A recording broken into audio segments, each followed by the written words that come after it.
Cooking వచ్చా రాదా? తినడం మాత్రం బాగా వచ్చినట్టుంది. మావాడు అసలు ఈ మధ్య బాగా చిక్కిపోతున్నాడు. వాడి డబ్బాలను నువ్వు తినేస్తున్నట్టున్నావు. రాదు, నేర్చుకోను. అయినా ప్రతి పెళ్లి చూపులకి ఈ క్వశ్చన్ మ్యాండేటరీయా? కుక్ పెట్టుకొని మేనేజ్ చేసుకోవచ్చు కదా. There in the 21st century. Remove this question ఐసే.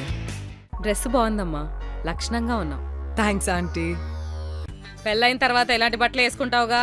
ఇన్స్టాగ్రామ్లో చూశాను. చెడ్డీలు మెడ్డీలు ఏంటి అవన్నీ? పెళ్ళైన తర్వాత కుదరదు. ఆ మిడిల్ చెడీలు కార్తికే కొనిచ్చాడు. అయినా ఈ డ్రెస్ నిన్న రాత్రి షాప్ క్లోజ్ చేసే ముందు తెచ్చుకున్నాను. To impress you. Don't over expect.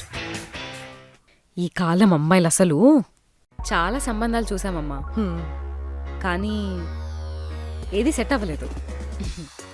దేవుడు ఏది రాసి పెట్టుంటే అదే జరుగుతుంది కదా, అలా అనుకోవాలి. మొన్న మా వాడికి ₹1,00,00,000 సంబంధం వచ్చింది. ఏం చేస్తాము, కాదనుకున్నాము. అడ్జస్ట్ అవ్వాలిగా ఇప్పుడు.